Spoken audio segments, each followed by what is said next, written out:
This video contains gratuitous use of profanity and uncomfortable pauses to compensate for lack of professionalism and original thought. Viewer discretion advised.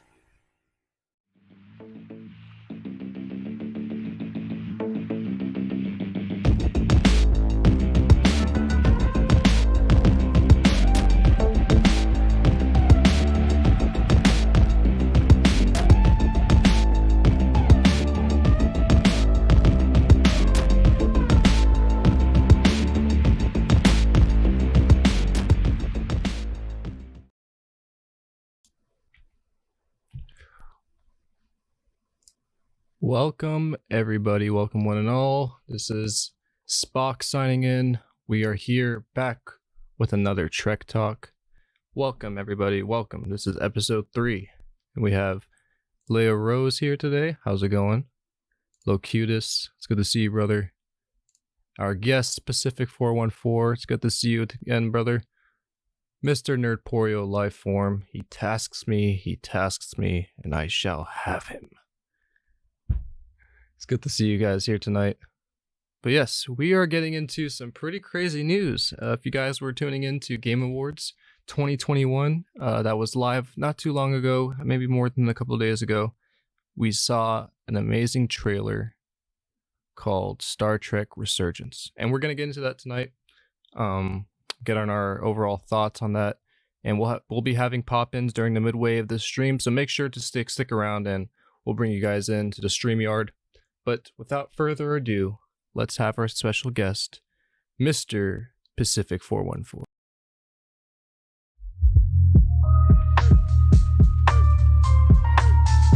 Welcome to Starbase 11, Captain.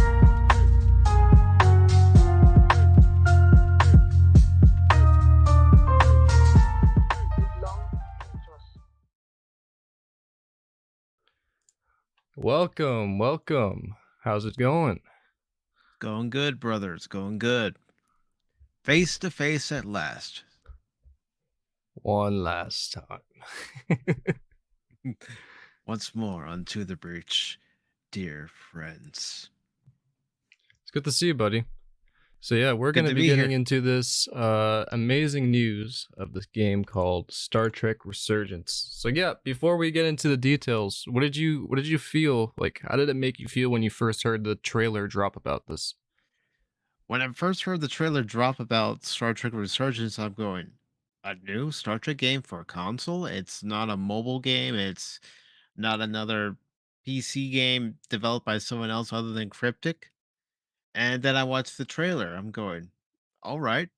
It's already winning some points with me. It's already set in what I consider the real Star Trek universe. And then, as you're watching the trailer, Mhm. you are introduced to at least one of your two main characters that you're going to be playing as. And, I I'm optimistic about it. I know some might say you shouldn't be optimistic, Pacific, but I'm optimistic. Yeah, I mean, I looking at the game and just the overall impression it gave me, I was excited. It's been a while to see, since I've been asking to see, Star Trek models, computer models, that is, in a newer, more high def engine, which I'm happy that they're using. The graphics look crazy, especially that my favorite scene in that trailer, we'll get into the trailer too. It would probably have to be the phaser scene, right, when he's shooting the phaser above the ship. So what did you think of the gameplay overall that we were teased with? The gameplay that we were teased with looks like it could be very solid.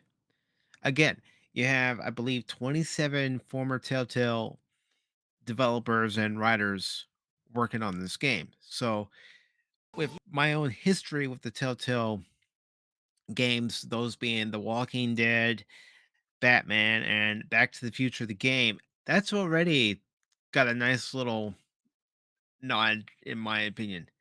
Basically, what I mean by nod is saying, yes, this is definitely meeting part of my criteria. Get people who know how to make good games involved in this. And if there's anything that Telltale was able to do was make good games. Yeah, and I've personally never got into any Telltale games, which is kind of unfortunate. Looking at all the titles they released, I've always been a first-person shooter kind of player, so I played a lot of other Call of Duty titles or Rainbow Six Siege. I never was, uh, introduced to Telltale games, which I'm kind of it was kind of unfortunate for me because they look amazing. After this stream, I'm going to be getting into the Batman Telltale games, which just look great. Oh, sorry, just look great. But yeah, I'm pretty happy that they decided to choose these specific developers. And coming from someone like you who's played the Telltale games, are you also excited that they're going with these developers? I am very excited that they're going with these developers. Yes, some of the knocks against Telltale when they were in full active business was that most of their games are point and click. Well, for someone who grew up on Windows 3.1 all the way to Windows 95, 98, so on and so forth, some of those early games, that's all they were point and click. So I have no problem with it. It's old school to me. I'm not saying that this game's going to necessarily be point and click, but even if it is, I have no issue with that. Yeah, man. I mean, we'll just have to see. Hopefully, another trailer, some gameplay, more gameplay scenes. Obviously, without having to spoil the entire story, but at least we'll get an understanding of what the mechanics are and how it functions, because that's my primary interest right now to see, because the phaser scene was a great start. If we see more stuff like that and that's how the game is actually played, I basically see it as an upgrade to Star Trek Online. Obviously a lot better though. Hmm.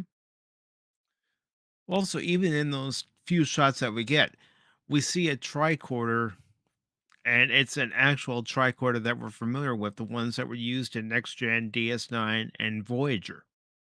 It's definitely not taking place, during the time of Nemesis, because the tricorders in Nemesis were more touchscreen than anything else.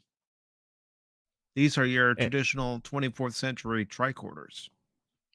Yeah, and that scene looked amazing where she was just scanning the clues in the room and then you could see the handprint on the console. I mean, it gives you a really good understanding of how the tricorders are going to work in this game. But my, I guess, curiosity that we'll get into at the end of the stream is what are you going to be doing after you finish the entire story? That's the one part I'm not familiar with in Telltale games. So what are they, so like Everest says right here that I should play The Walking Dead. Um, what did you do in the end of the Walking Dead game? If you're It able to remember. it left it open for a sequel. That's the thing that Telltale games will do. They'll leave it open for a sequel. Unfortunately, with Back to the Future, the game, we never got that sequel. That game came out 10 years ago, and we haven't gotten a sequel. I would have loved to have another Back to the Future game. That's not the NES Back to the Future game. That just drove me absolutely bonkers because of how difficult it was. And as Nerdporial pointed out, they did split it into chapters, and that was nice. I don't think that this particular games could be split up in chapters, but still, with it being split up in chapters, for Batman, Walking Dead, Back to the Future, it made you anticipate that next chapter to see where else your character is going to go because every decision you made in these games affected the gameplay. Okay, so that's pretty intriguing because reading, we'll get into pretty soon in this article, it turns out it's going to be a game like that where you have to make choices that will eventually affect the end of the story, which is basically how a Star Trek game should be. It's a Star Trek for me has always been about the stories. So the more that they capitalize on this certain aspect, the better the games will be. It's not just about starship shooting. As well, those are cool and all, but it's not just about ships blowing up like Discovery so flawlessly puts out. Just no meaning behind any of the shots. With this, it looks like we're actually going to get some kind of connection, or we're going to be getting used to these characters as the game goes on, which is how Star Trek has always presented itself, at least in the good shows. Mhm. we're definitely going to be getting clues about the races that we encounter and why we're encountering these races, and you know what's hidden behind the curtain, basically. Yeah. And here we have the release date for the game, which says it's coming spring 2022. So we can kind of estimate between March to June. That's when we're going to see the game. Mhm. But we also get the release dates, not release dates, the Twitter name at Trek Resurgence. I believe that's their Twitter. Could be wrong. Probably some other form of social media, but we also have the platforms that's being released on: PS4, PS5, Xbox, Xbox Series, and then the Epic Game Store, which this did understandably confuse a lot of people. I had to look it up myself, but usually nowadays when you want to see a game that's set for PC, it's not always going to say the PC logo. Now it's going to say Epic Games for certain games. So this game is specifically being released for Epic, not Steam, not that I know of at least, and we're going to be able to download it from there. And the reason being is because they're partnered with Epic to use the Unreal Engine, which we're going to dive into pretty soon. So let's get into the article here that we have. Oops. There we go. So it says Star Trek Resurgence is a post TNG game made by Telltale veterans. So yeah, that's pretty accurate statement right there. So we'll get into the first paragraph. Dramatic Labs announced Star Trek Resurgence, and a new official Star Trek video game made in collaboration with Viacom CBS. The third-person narrative adventure game is made by a team that includes over 20 former Telltale staff and will launch on PC and consoles in 2022. So yeah, I'm kind of happy they cleared it up there, saying that the game is going to be released for PC, and that the dev team seems to be already way better than the dev team we're getting for Star Trek Online. So what do you think about that, Mike? I like it. It's something that we've said on your Friday night streams, that Star Trek Online needs to be upgraded by using Unreal Engine.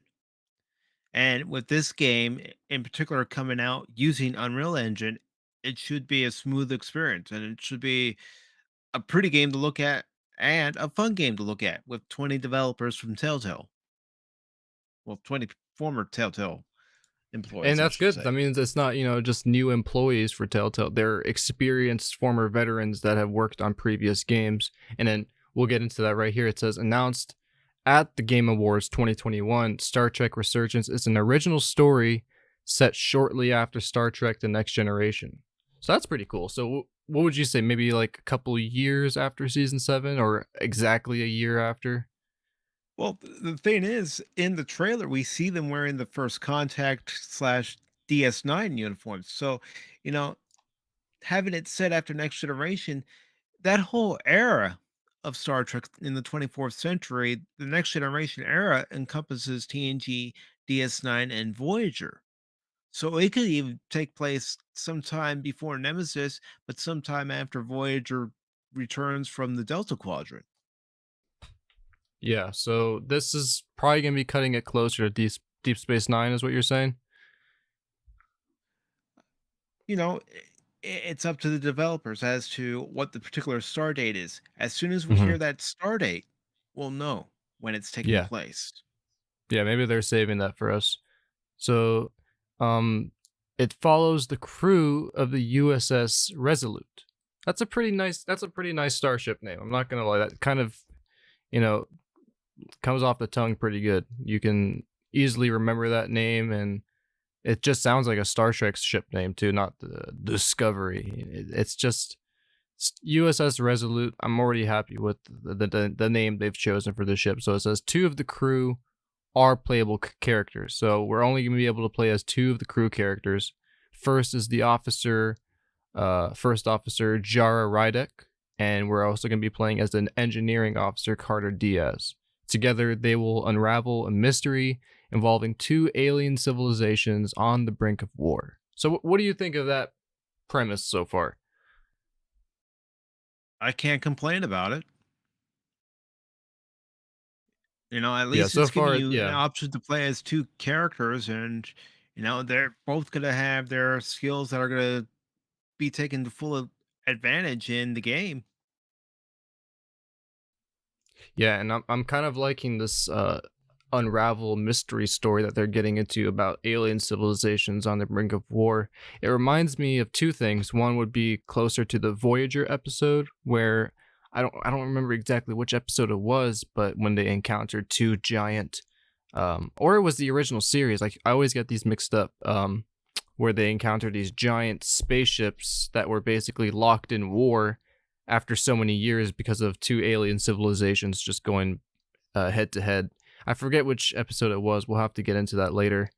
But it kind of reminds me of that, or you could say similar to the Kalon in the Union, where they team up with the Union, but unknowingly they've committed a mass genocide across their own planet and probably countless others without their knowing. So it's interesting that they're probably, if I had to guess, these two crew members we're gonna play as go on some sort of errand run or whatever, and it turns out to just be a normal mission, but turns out that there's some kind of clue or mystery that leads it up to being a a whole cosmic war between two alien civilizations, which is I'm already liking it. It sounds like a very Star Trek story compared to what Discovery is doing with the burn and everything.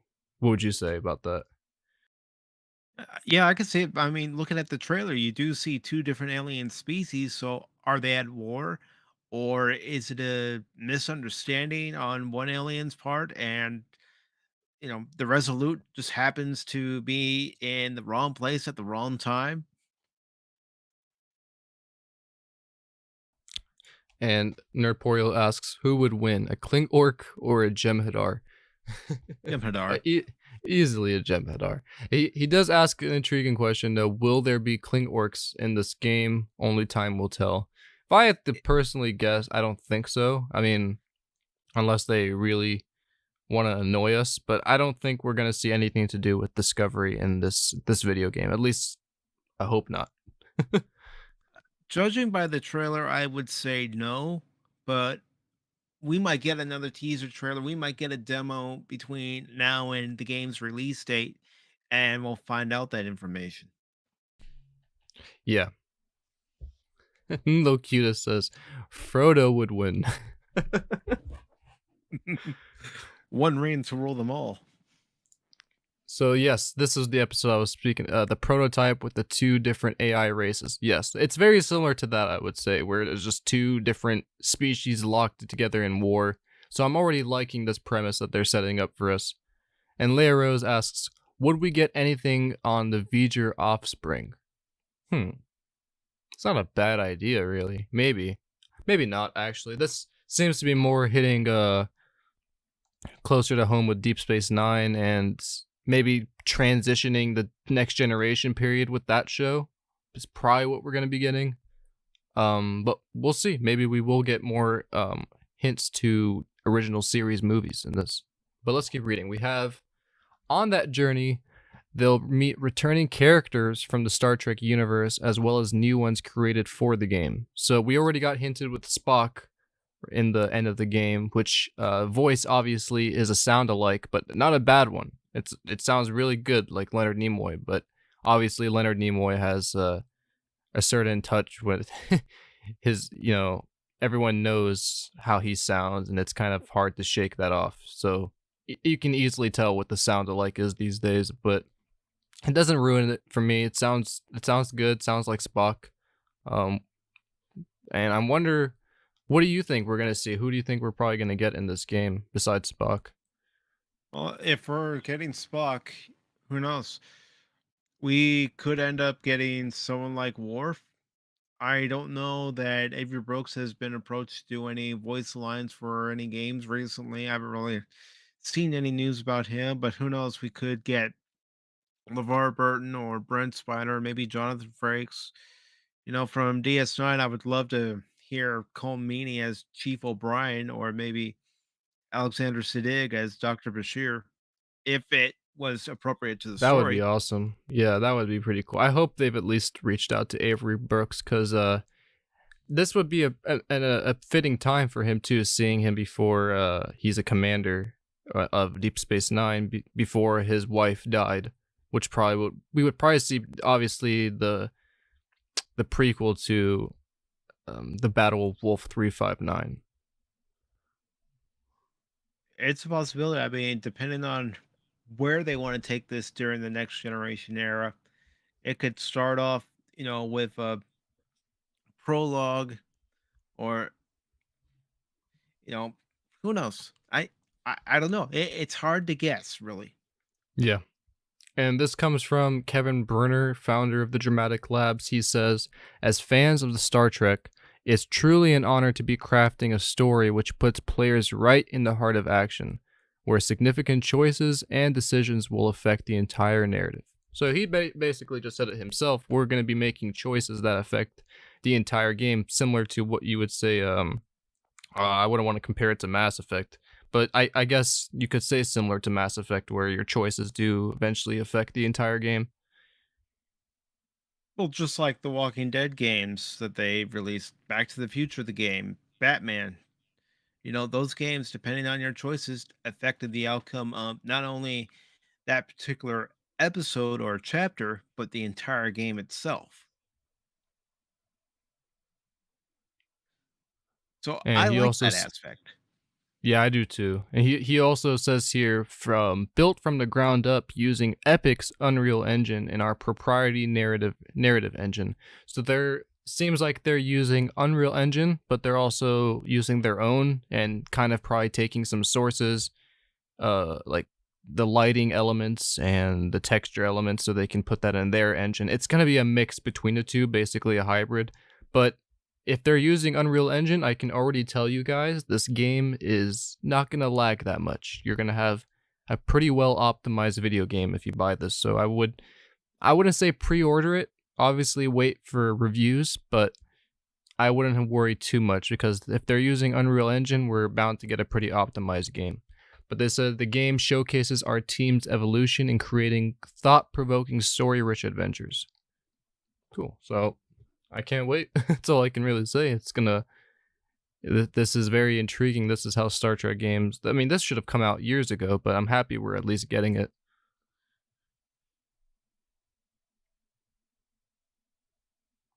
And it says here, I'm looking forward to it. it says here, Bruner is joined by a number of ex-Telltale staff who worked on the likes of The Walking Dead, The Wolf Among Us, and Batman. So that's already some really good,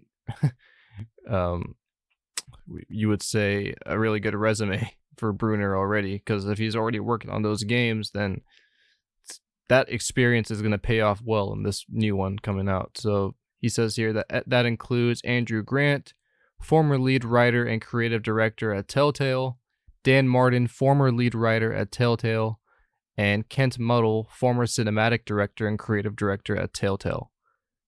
Oh, and it goes on, Brett Tosti, former executive producer and creative director at Telltale. So we're getting a lot of veterans for this game. That makes me pretty happy. Mm-hmm. Not just unexperienced Telltale devs. And it says here, with that Telltale blood, it's no surprise that Star Trek Resurgence will feature dialogue and conversations as a core part of its gameplay, but action sequences are also promised. Okay, so we're going to be able to do some fighting and whatnot, it seems, but a main driving force of this game is going to be its dialogue and conversations. And the thing about these folks that are going to be working on the game, they're going to be probably watching every episode of Star Trek that they can, just to.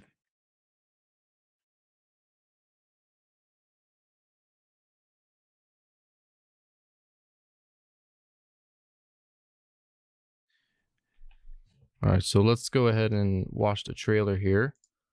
Right. And we'll pause it and, talk over it just so we don't get copyright striked or anything. So let's go ahead and watch. Years just to get out and see the galaxy.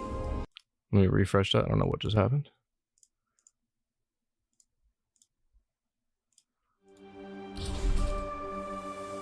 I enlisted because I didn't want to wait years just to get out and see the galaxy. So we can already see some pretty good detail on the characters here. They look I wouldn't say obviously as good as maybe Jedi Fallen Order, but it's a pretty well detailed model, and that's already a big bonus here because sticking with playing it with the Star Trek Online characters, it kind of feels really weird that their lips don't move and they look super robotic. So I'm finally happy we're getting some really fleshed out characters here. And see the Not only galaxy. that, look at the environmental suit. It's the environmental suit that was introduced in First Contact. It was used on Voyager, so it's definitely taking place I wanted to during go that see the time galaxy. period. Yeah, this is definitely the Voyager EV suit. Yep, good eye on that. I wanted to go somewhere, see new world. And this does look like a cinematic, but I'm also curious if this is how the ships fly when you're in the game. Because this looks like kind of at the same time a little gameplay scene at the same time. Look up at a sky no one's ever seen before. It's been a dream of mine since before I can I wouldn't remember. mind piloting this So fun I would craft. be honored to become a captain. So right here is where I had my biggest critique. The shadows and stuff kind of look a bit off. It's not a super fleshed out graphically game, but it, give it time and there'll probably be some changes and upgrades. But as a beta, as this game is first coming out, this looks pretty great already. Someday. We need to learn everything we can. So that's another crazy shot right there where you're walking and you just We look need up to learn. and you see that ship moving. What did you think of this cinematic? I thought it was pretty neat. And if you look at the cinematic, it looks like they tried to combine a little bit of the Galaxy class bridge with the Sovereign class bridge. Just by the layout. Yeah, it looks like a very early Intrepid class ship. You know how the Intrepid would have the little chairs in the front, like the long stretch of chairs in the front, and behind her would be the tactical console and the stairs going upwards. This looks like a mix between, I would say, the Galaxy, like you said, the Galaxy Cruiser from Next Generation, and a mix of the Intrepid bridge. Someday. We need to learn everything we can. You're not gonna die. Not if I have anything to say about So this just looks crazy. Like this looks like Star Trek Online times 10. This is what Star Trek Online could be if the developers actually wanted to take the money and take the time to upgrade everything. Yeah, I mean, this is literally what it could be right here if they, like you said, just took their time, because this is probably what's going to be keeping me in the game for the longest time, just playing around with the phaser and shooting things.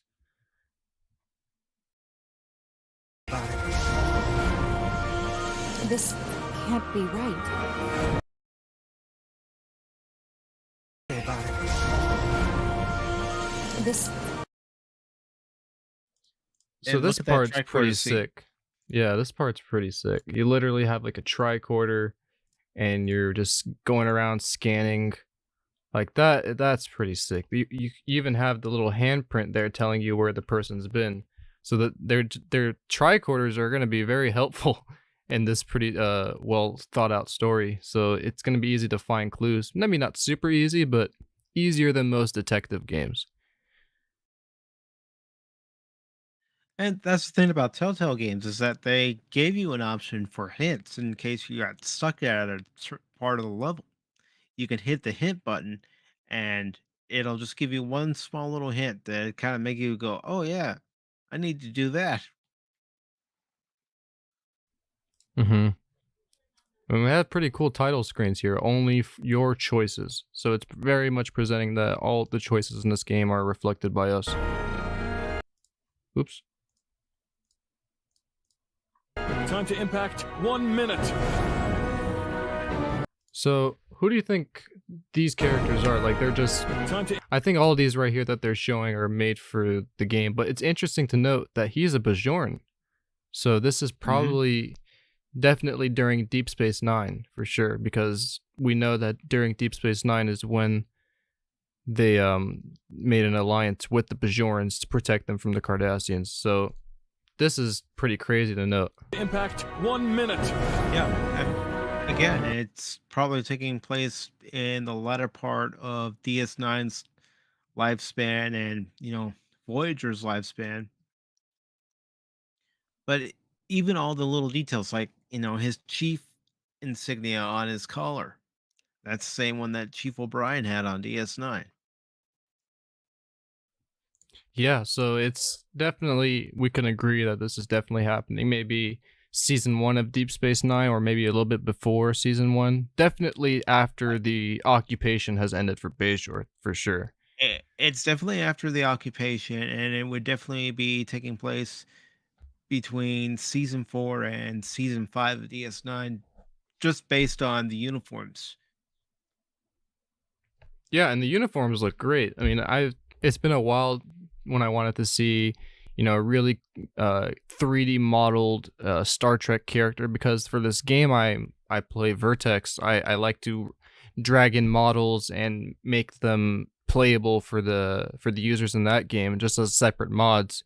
And I could never for the life of me find a really well detailed Starfleet character. Now after this game, there's bound to be plentiful of Star Trek characters that you can use for mods and stuff, because look how detailed these are with the hair and the eyebrows and the facial features. It looks like a real person.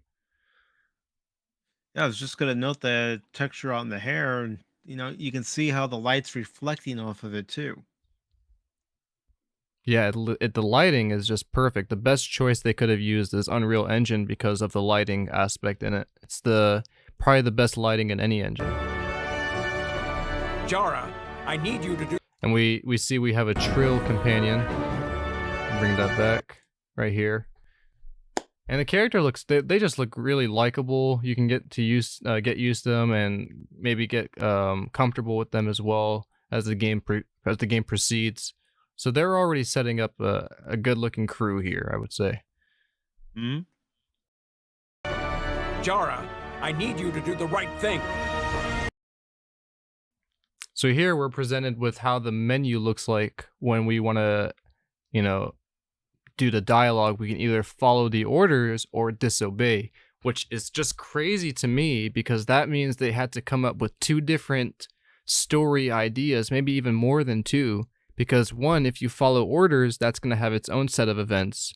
But if you disobey your orders, you're going to not only do whatever you want to do, but Starfleet's going to be on your tail too. And I'm going to be perfectly honest with you. I would be willing to try playing this game by disobeying orders just to see where the story takes me. Yep, definitely. And Nerpoil brings up a very good point here. These are the gray shouldered padded uniforms, which now I'm now tempted to believe that this is maybe after season 5 of Deep Space Nine. So, because before we knew that they were using, basically in Deep Space Nine, they were using the Voyager outfits. So it's interesting to note. It's really interesting to note this. Let's keep it going.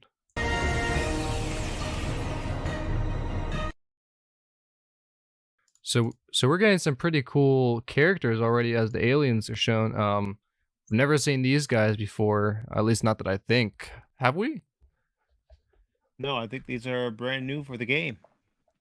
And they look crazy cool. I mean, the armor the guy's wearing in the back is, I would say, similar to when you play SWTOR, some of the Sith armor you would wear. And he's very much wearing something similar to a Vulcan ambassador outfit, but short-sleeved. And Nerporeal says, looks like a Sona on that throne. Let me see. What were the Sona again? I forget. They were an insurrection. Oh, that's why I Yeah, forgot. it does look like a Sona. You could be right on that. Let me look up a picture just to reference.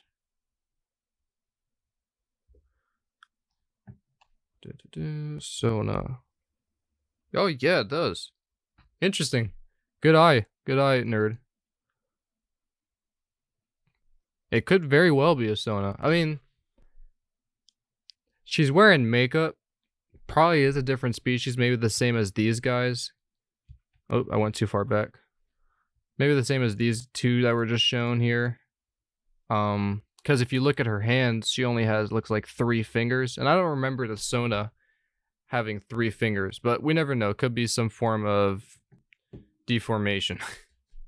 It could also be an alien race that was inspired by the Sona, and they decided to add a few more tweaks to it to make it its own species. Yeah, it very well could be that. So these are probably brand new characters for the game itself. And this guy, he looks like, what was that species name in Star Trek? The Caitians? But it looks like a very bald Caitian, but with some makeup. It's probably not a Caitian. He doesn't look too much like a cat, but it just kind of strikes me at that first glance.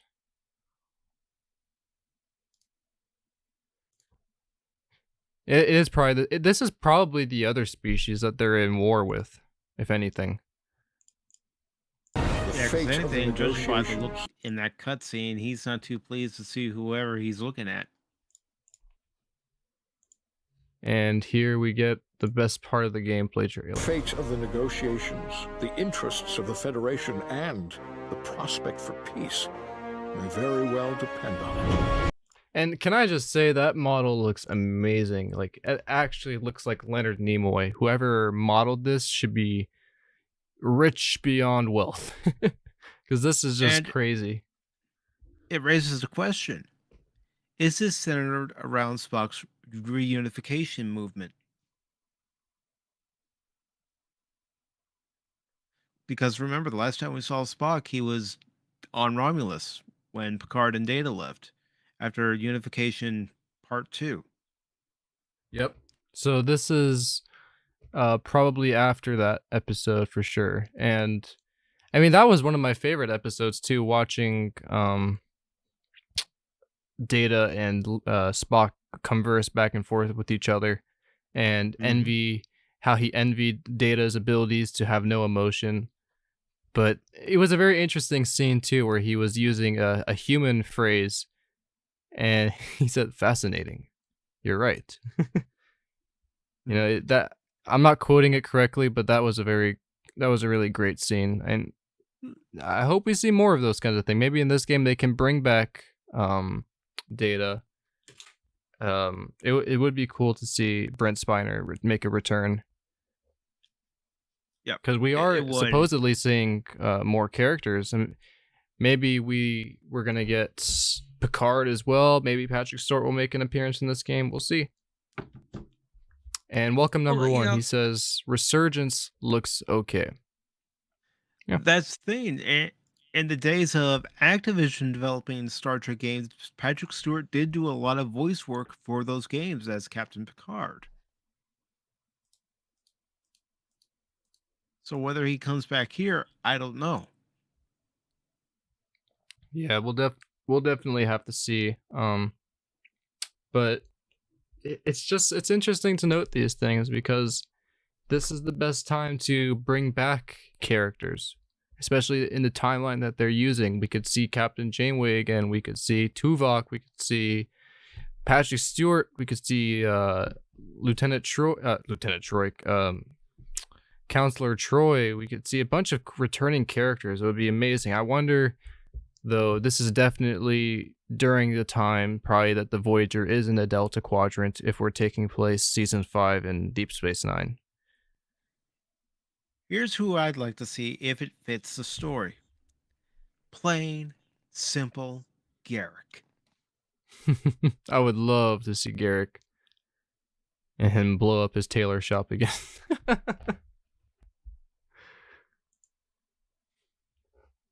After all, we have someone in the chat who has met plain, simple Garrick. Oh, is that Mr. Brian? Yes, it is. Well, we'll have him in for pop-ins. We're going to have pop-ins right now, so after this trailer, very well let's get into some pop-ins and what you guys think. And before we do that, look at this ship. Look how crazy this ship looks. It looks great. I mean, the nacelles look great. Maybe not my overall favorite ship, but it's not ugly. It definitely makes sense. There's the nacelles. The nacelles are perfectly sized next to the deflector dish. It's not too skinny. It's not too big. Like, it actually fits into the Star Trek universe. This feels like a don't know, like an Enterprise sort of ship, or not an Enterprise, more, what would you say, more of a Farragut design, bit different. I'm thinking Akira class. Akira class, yes, for sure. It would have been cool if they used that ship instead for the main ship, but I mean, this one looks great nonetheless. So we have the number, we get the registry teased a little bit here. If I can make it out. I don't think I can. NCC, no, I can't. It says 317, I think, in the end. Oh, no, right here, we just got teased. NCC 92317. This is it's a really good looking ship, too. I mean, this looks amazing. And it looks like Yeah, the so it's shuttle bay definitely- is in the front of the ship, too, which is interesting. But, you know, looking at it there, the saucer section looks like that of an Excelsior saucer section.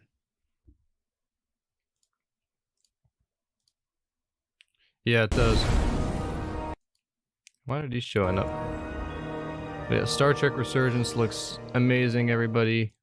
Make sure to tune into this during spring of next year. It's going to be released for PC as well, as we have the Epic Games logo, and we also have it for PS5, PS4, Xbox Series X, and S. So, yeah, make sure to tune into that, guys.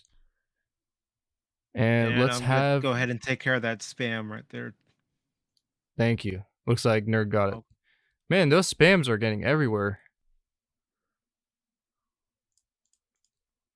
But yeah, I mean, this game looks crazy. It says that our main overall thing is saving the galaxy from a potential threat, which is always nice for a Star Trek story. We always like to protect the galaxy, or if not the quadrant. So I'm already very happy with the premise. So let's go ahead and have some pop-ins.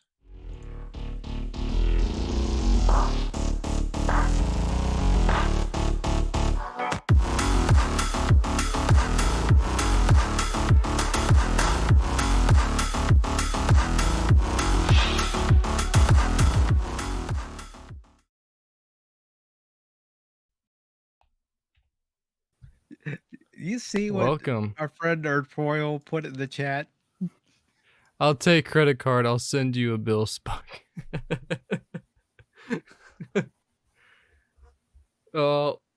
You can go and give your credit card to the guy who made the Spock model because he deserves the money. Actually, you should barter. You should take gold plus platinum. But let's welcome our first guest here, Mr. Locutus. Welcome, brother. Cheers, mate. But let's welcome our first guest here, Mr. Locutus. Hello. Seem to be Locutus. hearing an echo on your end. Cheers, mate. You hear an echo? Yeah. Now? I'm not, Not hearing anymore. it now. Not anymore? Okay. All right. How much money have we raised? So, what did you think of this game, brother? Oh, dude. Like, I'm excited. I don't know. It's good to see a Star Trek game finally, arriving after all these years. And way better than the Cryptic developers, what they've been doing, putting out, Discovery, weird stuff. I'm gonna choose my language carefully in this stream so we all don't get sued and copyrighted and lawsuited as usual. But the thing is, I like the disobey and follow orders. It's kind of like Skyrim, where you choose to be a jerk and kill everybody, or you can be humble and choose the right path. Yeah, it does. It's got that Skyrim storyline touch to it, where you have a lot of dialogue with separate characters. In a way, I kind of like it because, like, you can, like Pacific said, you can choose, disobey orders. That'll be a very interesting alternative storyline where some moments you choose to follow orders and then some moments you disobey.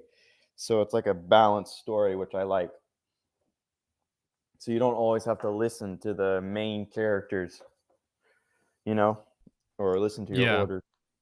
And what did you think of the character designs for the aliens? Because they're strange looking, but I mean, not horribly strange where they don't feel like they belong in a Star Trek universe. They reminded me of Star Wars aliens inspired. Uh, that's what they reminded me of. The Star Wars They do aliens. look like Star Wars aliens. But it fits. It fits the game though, which I'm excited and uh, to see their character names and stuff. I kind of want to see some cameos. Maybe like LaForge or everyone who hates Wesley Crusher. That would be interesting. And Alan says the ship Hold me back, reminds me of Spock, the hold me back. USS. What's going on? I said, hold me back. Hold me back. He just mentioned Wesley Crusher. Hold me back. Yes, yes, yes. I love you too, Pacific. I love you too. I'm holding you back. Don't punch the poor kid. No, the reason I'll support my reason. I'll support my reason why I said that. So everyone just hates Wesley Crusher. I don't know why. He is part of the Star Trek Next Generation, cast or storyline, and I think he should get at least one like little snippet, like him passing through. It's not meaning like he has to like have a whole dialogue. He can just pass through the back with LaForge, not like just a small little cameo, But that's all I gotta say. Yeah, I mean that would be cool. I mean, I'm taking any cameo for this except for the Discovery characters. I don't want to see a Michael. I don't want to see a Michael Burnham cameo. She just pops out of a wormhole and says, "Oh, I forgot my keys," and then she leaves. Or yeah, or a bunch of stormtroopers pop out on the top of the ship and just start shooting. Like. Well, if it's stormtroopers, you don't have to worry. They can't hit anything. That's true. That's why put them in. They can't hit anything. They always miss. And okay, so we were gonna get into, I completely forgot to cover this, our own ideas for a Star Trek video game, and mine was very spot on with this one, obviously more on a grander scale, where obviously you have the ability to make your own choices that affect the entire story, but I was trying to plan for something not too linear, where it's Saints Row kind of open world, where you can just go around and goof off, or basically a Star Trek Online remaster, but without too many of the tier 6 ships and stuff like that. Yeah. What would your ideas for a Star Trek video game be, Locutus? My idea would be to make it co-op and multiplayer, and I would involve probably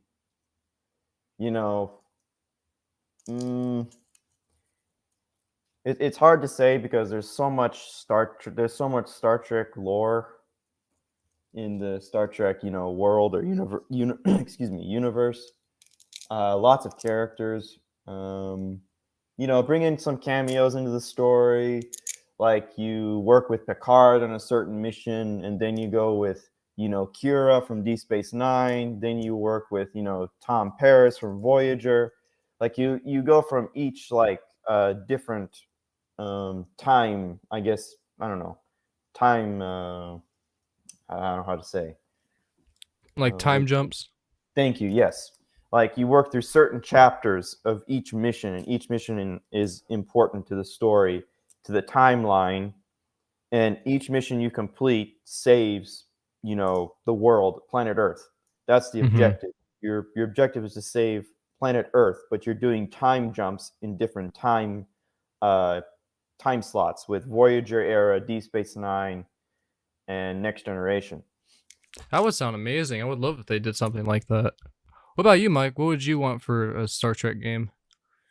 All right, one of my favorite games to come out for Star Trek, and it was done by Activision, and it was released back in 2002, was Bridge Commander. Well, I'd like to take a game like Bridge Commander, where you're doing all the actions on the bridge, but also add away team elements to it, and add elements where you're piloting a shuttle or runabout. Make it a linear game if you have to. Yeah, and I'm with both ideas. As long as we're getting a fleshed out Star Trek game that's gonna be remembered, I'm happy with that. Because it looks like is if this story does sell well and it's a great story, then how can we ever forget a good story? You know, I love thought-provoking storylines, which it seems like they're trying to do.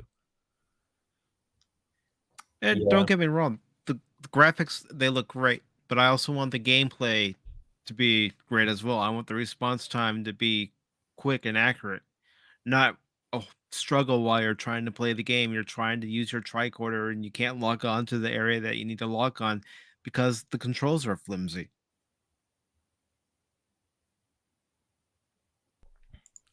Yeah, so I can only hope for good mechanics in this game.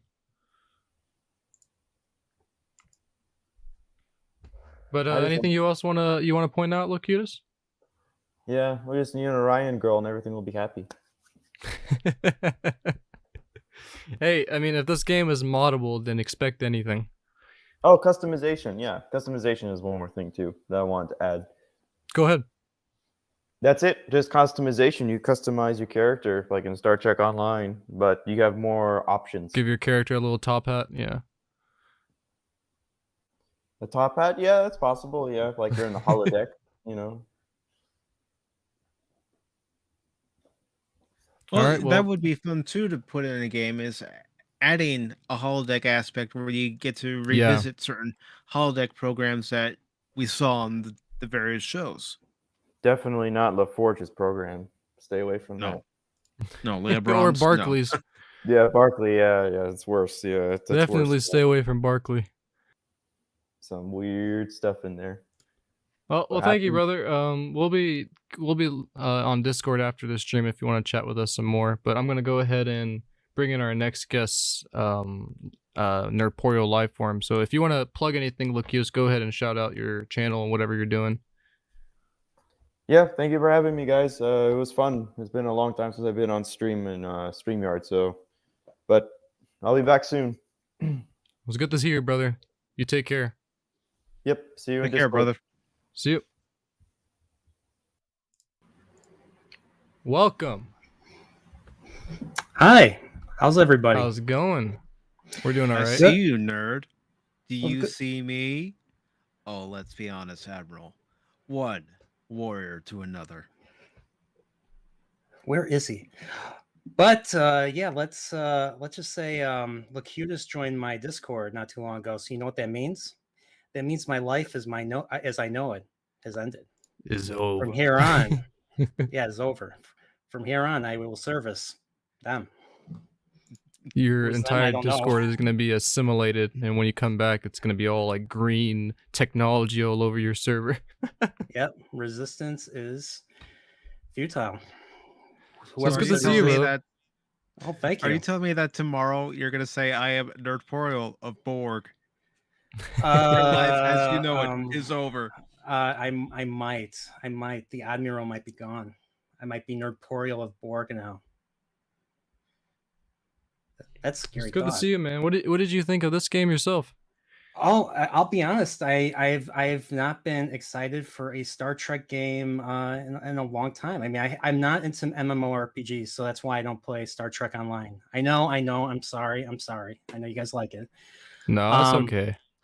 I only played a couple of Star Trek games. I played the Super Nintendo one back in the day, the Starfleet Academy one, I believe. That's where you play like simulations of like Wrath of Khan, Undiscovered Country.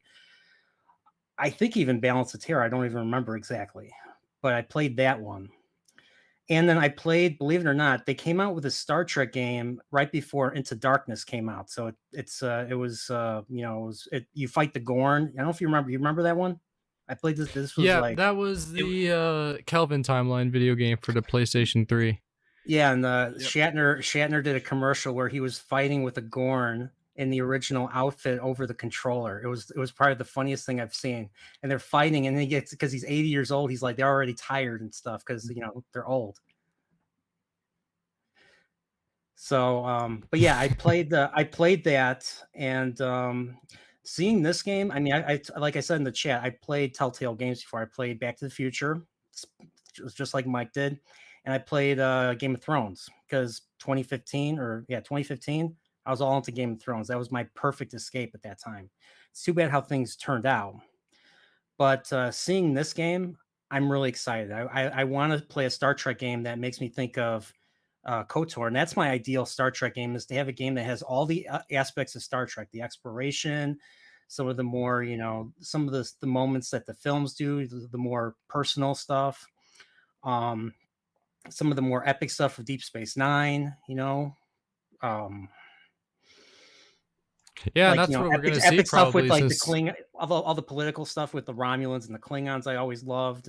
we're probably gonna see that too, because it seems that our main storyline is those two warring civilizations, but it's it's said in the article that we're gonna see returning characters, so we'll probably get some fill-ins to what's happening with the Klingon order currently and what's happening with the Federation stability at the moment.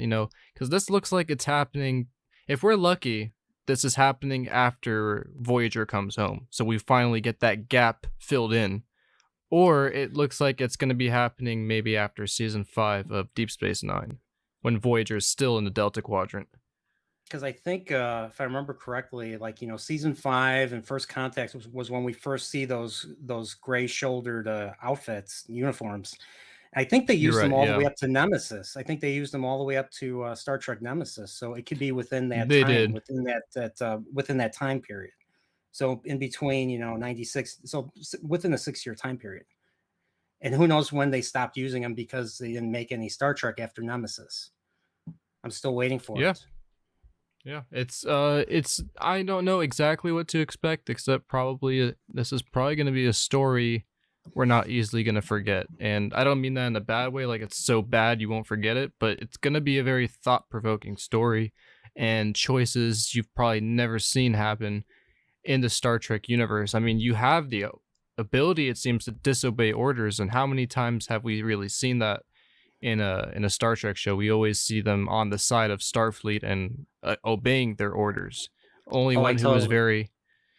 one I guess who was totally vigilant was probably Kirk. He would just do whatever he wanted to obviously save a greater portion of people, because his philosophy was the needs of the one outweigh the needs of the many, right? So he saves, even if it's like 4 people, he'll go and save them, and if that means defying Starfleet's orders, he'll do it. So it's kind of interesting. That sounds very personal for you, Spock. Sounds very personal for you. No, it's just a very notable thing about his character. Yeah, that's true. I mean, there were times where even Picard, kind of had to, bend the rules a bit. I mean, it happens. Sometimes, desperate situations call for desperate measures sometimes. So, but yeah, I love this idea of being able to choose whether to obey orders or disobey orders. So I know what camp I'm falling in. I'm disobeying like heck. Yes. I'm gonna probably follow the orders first to see what the main storyline is gonna end up being, and then I'm gonna replay it to see what the disobey orders is gonna happen. Like, because it's cool that they're giving you 2 separate storylines, if not many more than 2. There's probably one thing I probably won't do unless I absolutely need to, and that's violate the Prime Directive. If they let you violate the Prime Directive, that'll be the best game ever. Yeah, that would be cool, because you can't do that in any Star Trek game, not even Star Trek Online. Yeah, I mean, it's probably the most villainous thing you can do. I mean, contaminate a civilization and stuff, make them think you're, gods and stuff. And this goes back to like what our own Star Trek game would have been like. To add on to what I said with Locutus, I would love a Star Trek game that has the same engine as No Man's Sky, so that there's so many different planets you could visit and make contact with. Oh yeah, I totally agree. I'd like to do a KOTOR like game where you can go to like different planets, do missions on those planets.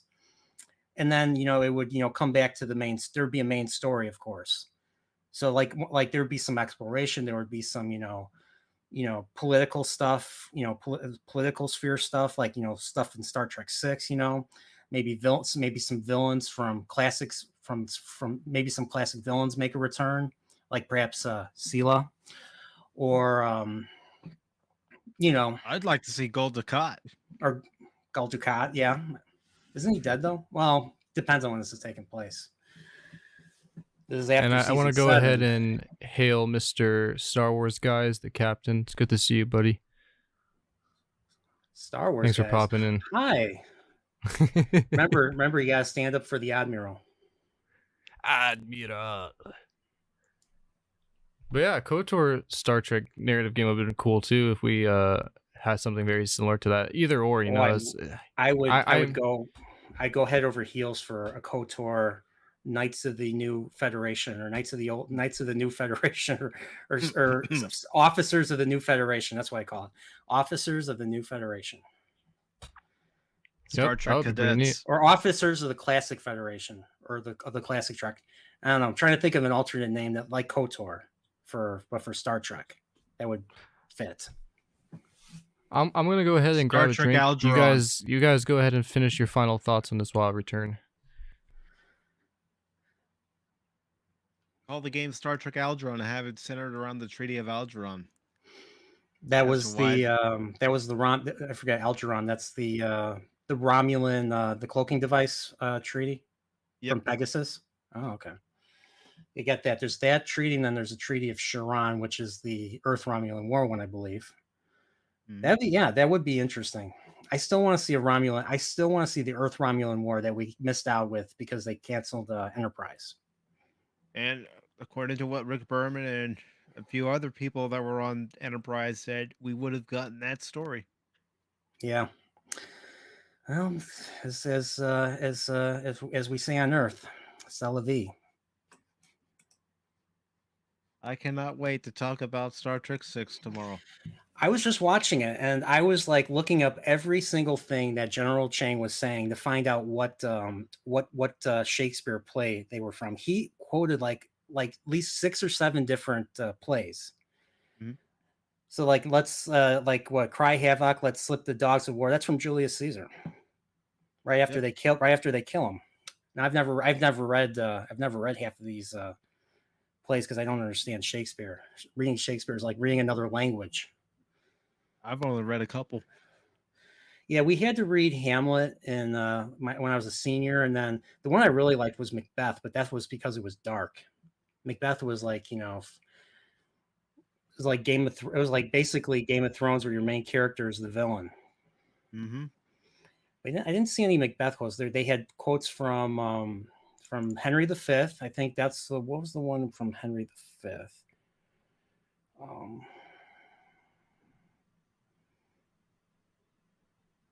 I forgot. What's More Into the Breach, I think, is from Henry V, I believe. Yeah, it is. Hello, boys. I am back.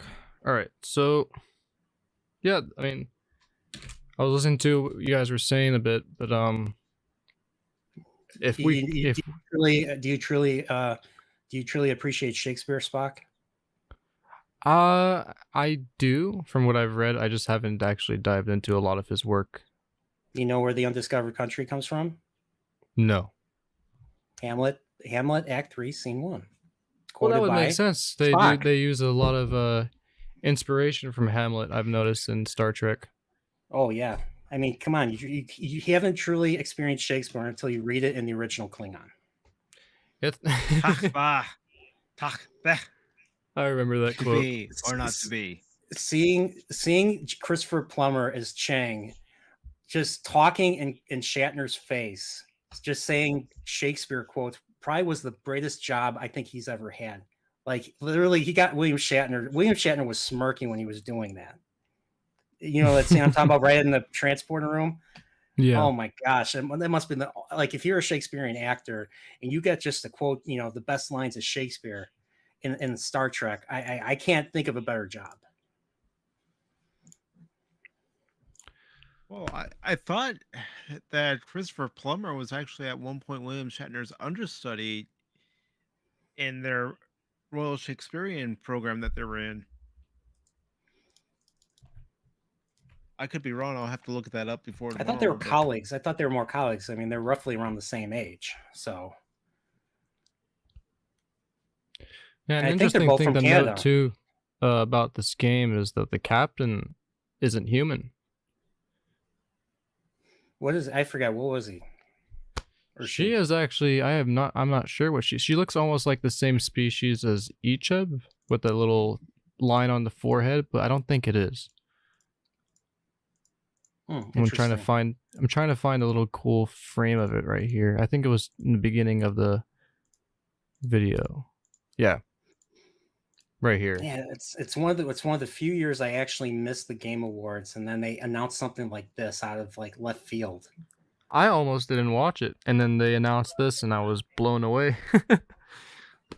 And then there was a Star Wars. There was also a Star Wars announcement too. I was surprised. Yeah, the Prequel Star Wars era. Eclipse trailer. Yeah. Was not expecting either of those, but it was good to get them nonetheless. But hey, man, thanks for joining. I'm gonna go ahead and bring in number one because he has been waiting patiently for a while. All right. Well, everybody, may the wings of Nerdporials carry you all to Star Trek 6 Tuesday Night Trek tomorrow. Take care. Live long and prosper. All right, number one. Welcome. Hello. Greetings, How's it going? number one. All right. I couldn't help myself. But welcome to the stream. We're talking about Star Trek Resurgence. So what did you think about that? I mean, it could go either way. Yeah, I thought it was interesting in the trailer that they have Spock in it. So I hope they got permission for that. Obviously. Yeah, I think they must have because they're in team with Viacom CBS, so I'm pretty sure they're able to get all the rights to this. Luckily, and obviously it's a sound alike for Spock. But what did you guys think of that? Because he sounds great.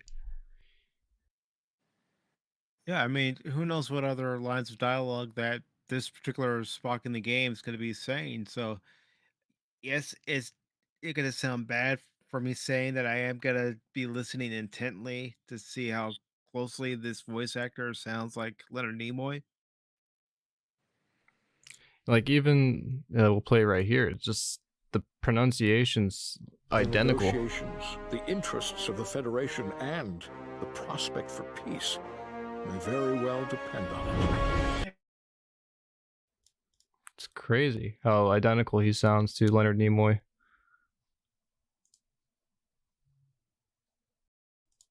But yeah, what would your idea for a Star Trek game be, number one? I mean, I liked Klingon Academy and stuff like that when that was out. Bridge Commander was okay. Stuff like that.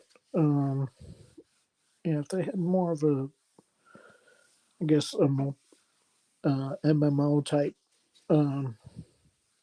game, I guess, would be good. Yeah, so something around the lines of Star Trek Online, but better. Yeah, I think everybody likes the battle aspect of it. Obviously, with battling ships and stuff like that. You can I hope that's something we didn't cover. I do hope we get to fight with at least a shuttlecraft or something in this game, because we saw it seemed to be one scene in the beginning of the trailer where we are actually controlling the shuttlecraft.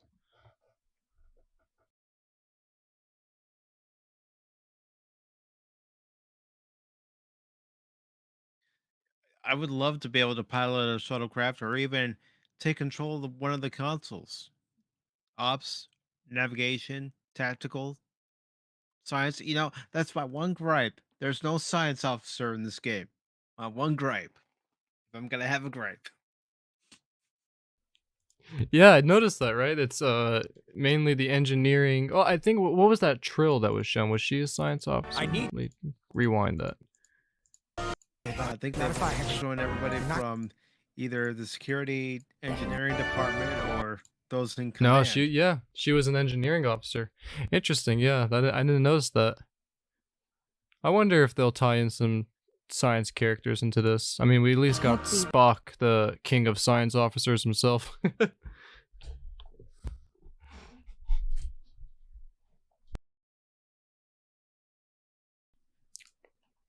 But yeah, I hope there's a lot of mysteries we can use with the tricorder as well. What did you think, number one, about the gameplay we were given so far? I mean, I'm sure they're gonna change most of that. Um, I mean, it looks similar to like Bridge Commander in a way, and maybe even some of the other older games and stuff like that, where you're on the bridge, and either giving orders or doing whatever stuff at your particular station and everything. So, yeah, I guess it all depends on what they do with that and everything. What you're going to be able to do, and then Mm-hmm. if you go down to the planet, are they going to make it like Voyager Elite Force game where you're blasting aliens and stuff like that, or or whatnot, or I mean, are they gonna? I know that they're having at least two different storylines in it. As far as whether you obey orders or not, and but yeah, it's gonna be kind of. I It's don't think very they know. choice heavy. Yeah, I imagine eventually they'll probably have extra, DLC or content for it eventually as well. Yeah. Yeah, I mean that would be cool if they released more content for the game, maybe And extra stories for the game too. yeah, and then whether you can mod it at all would be interesting if there are mods sooner or later. Not gonna die. Come up for it, kind of like because I know like Sins of a Solar Empire has like a bunch of Star Trek and Star Wars mods for that, where you get to play as different ships and stuff like that. Yeah. So It's cool though that they showed at least some gameplay because I wasn't expecting gameplay yet, and they've already showcased what the phaser shooting is gonna be like, what the piloting is sort of gonna be like. I just hope, like you said, we get to actually control the ships and do some starship battles in this game too. yeah, if they give you more control than they do in than the online game, then that I think could make a bigger difference. If you're basically kind of given only a few choice options and kind of are plodding along like an old school kind of adventure type game almost, then Yeah. I don't know. I think that would turn off a lot of people in a way.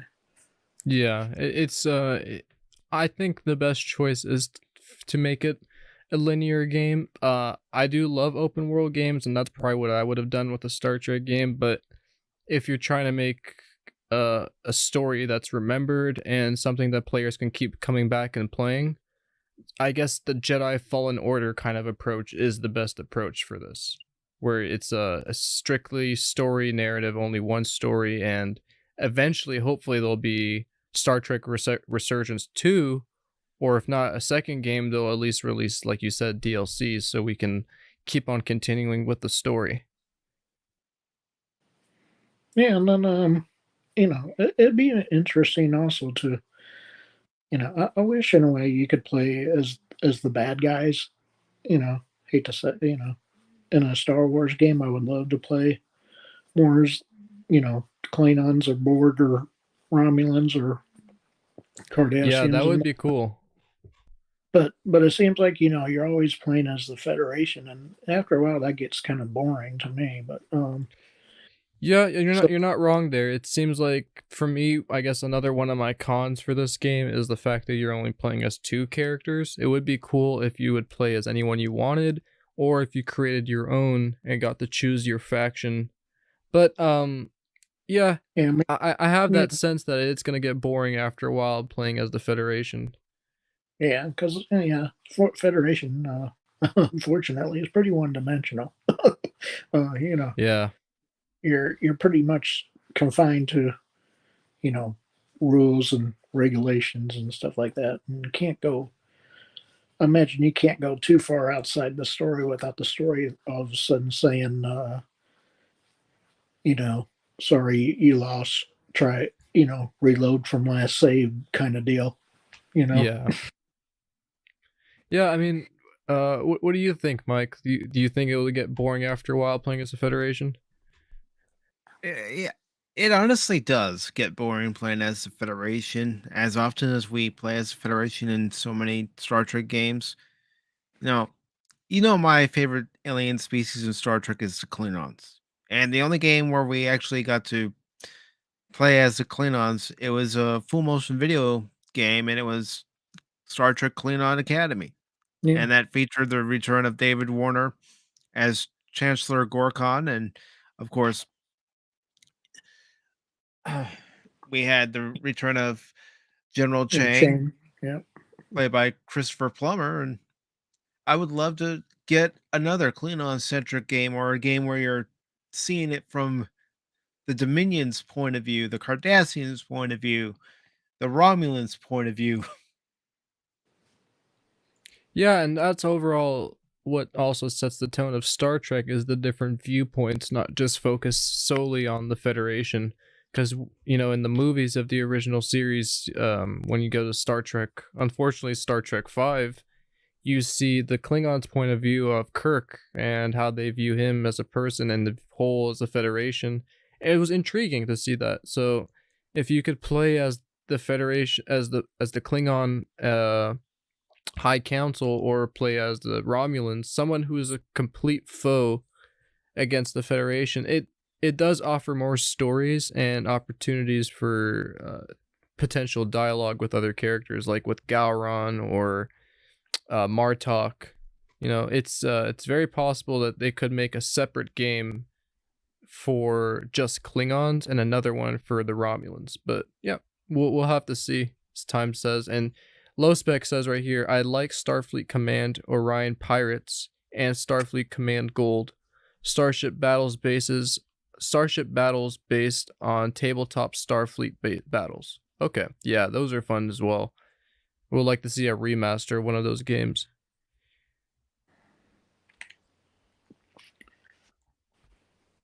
But Yeah, because thanks for even in Star Trek Armada, you only were limited to who you could select as far as a faction to play as.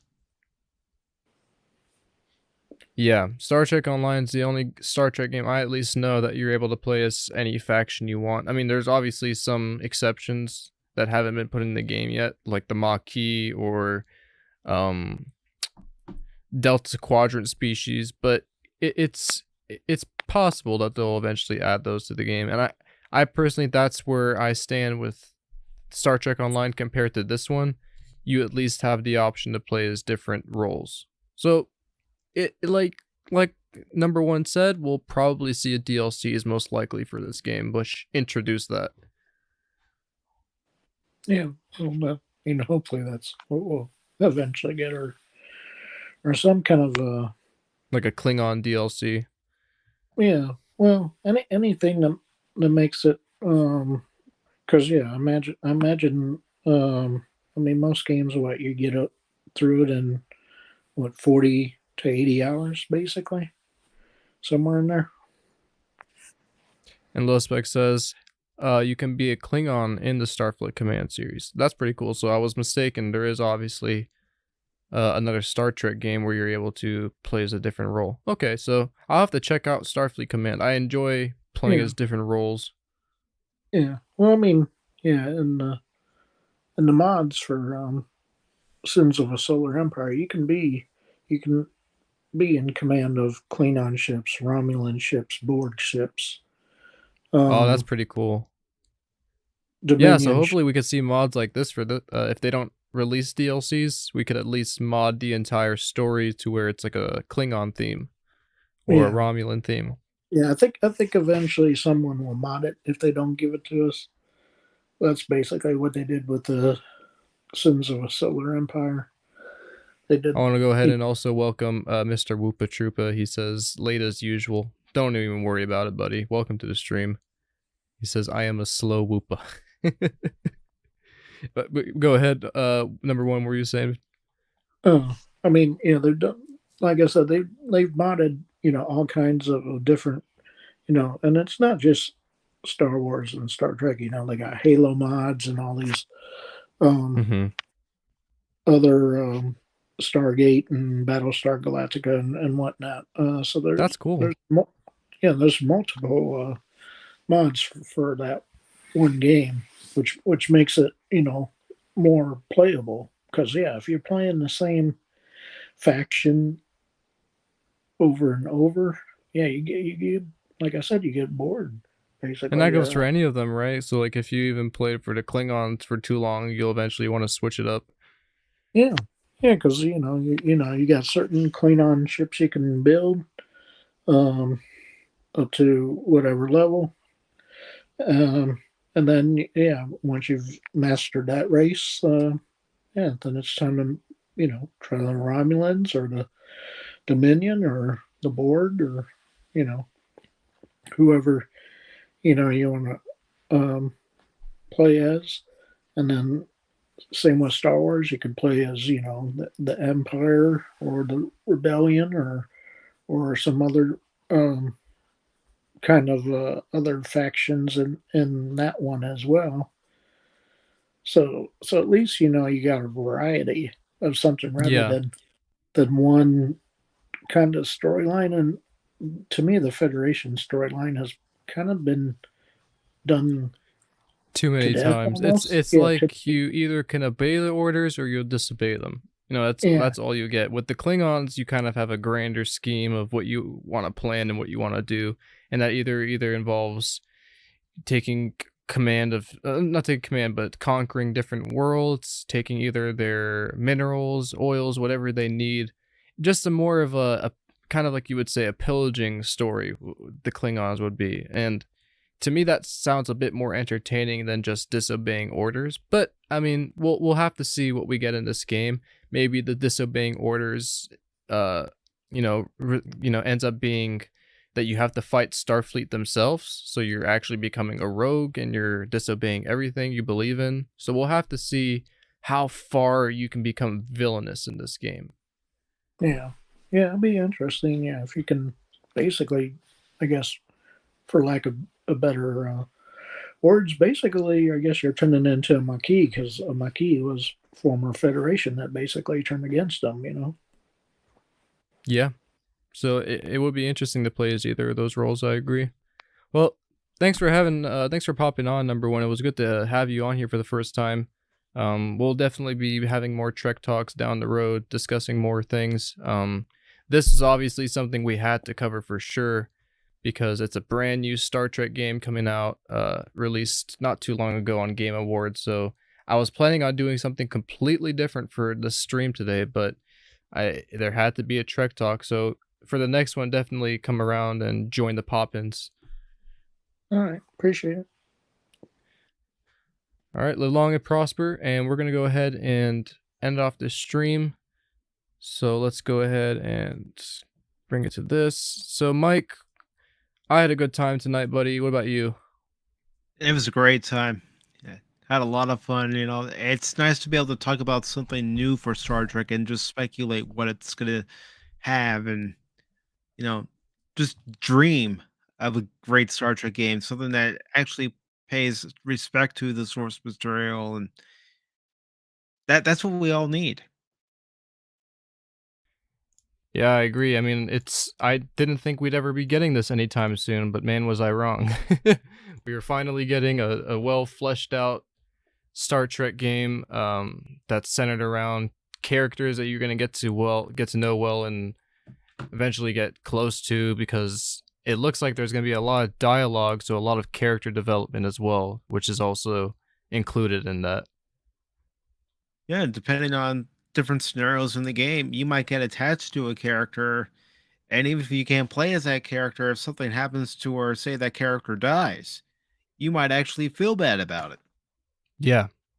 It's not going to be how you feel if a Discovery character dies. Where it's just unnecessarily getting somebody killed. Yeah, I'm expecting actual well thought out deaths. As weird as that sounds, like we're not just going to have somebody get blown out of an airlock for no reason. It's going to be timed well, and the suspense is going to be timed well. The comedy is probably going to be in there timed well. I'm not expecting as much comedy as the Orville, but you never know. There's going to be some moments to add some levity to whatever the particular game situation is, and you just have to listen to that in the dialogue. I mean, other Telltale games, I realize Telltale isn't making this game, but because it has former employees of Telltale working on this game, those other games that I have played, they did add moments of levity where it was needed. Yeah. So that's already high praise coming from you, because you have really great taste in video games and storylines. So if you're saying that those Telltale games have a good reputation, and there's not really much bad I can expect from this Star Trek game.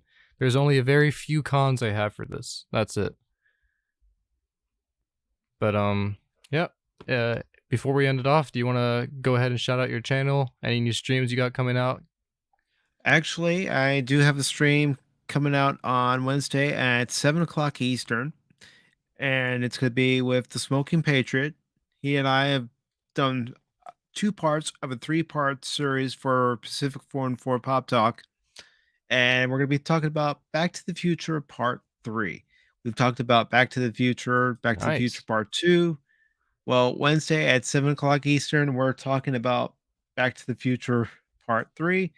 I'm going to go ahead and post my channel link in the description for anyone who isn't subscribed. And I will also... Let's get him to 200 subscribers, everybody. He's almost there. So if you have not already, subscribe to Pacific414. Also, if anyone's interested, you can join me on Discord. Let me just get the link in there. Yeah, go ahead and put your Discord in too for people to join.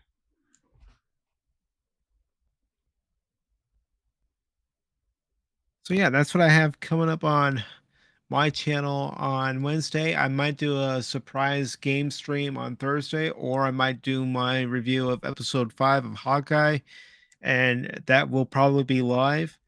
And of course, tomorrow on the Star Wars Guys channel, I'll be there, you'll be there, the Admiral and the Captain, Cash Money will be there.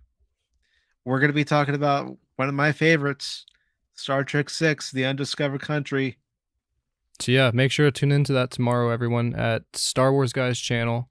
Let me go ahead and put the link to his channel here, and go subscribe to him if you haven't. He is a great content creator, and he is almost at 300 subscribers. So if you guys go and subscribe to Star Wars Guys and we get him to 300 subs, he's going to be launching his own merch channel. So go ahead and subscribe to him right now.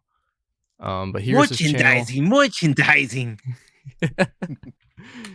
Spaceballs 2, The Search for More Money. Star Wars Guys 2, The Search for More Money. But yes, guys, go and check out our Tuesday night Trek video that's going to be on his channel tomorrow at 6 p.m. Pacific time, 9 p.m. Eastern, as we get into Star Trek 6, The Undiscovered Country. And it's going to be a great stream. One of my favorite movies in the entire TOS saga. But looking forward to it. Thanks again for joining, Mike. I hope to have you here on the next Trek Talk, as well as everybody who popped in today. It's been an honor to have you on the channel. Of course. It's always a pleasure to be here, especially when we've done it for our Star Trek Online streams on Fridays. That's always been fun. Yeah. Well, yep, guys, and another Star Trek Online stream this Friday, as we're getting into the next episode of the Q's Winter Wonderland. So make sure to tune into that, 6 p.m. Pacific time. But yeah, do you sign off your streams a certain way? Well, I've started something new. It's something I've mulled over for quite a while, thinking, is this going to work? Is the audience going to find it cheesy? So here's how I'm going to sign it off, and you guys can go ahead and boo me in the chat. But thank you all for watching. Take care. And if you subscribe to the Pacific414 YouTube channel, you're now a 414. I like that. Live long and prosper. We'll see you all soon.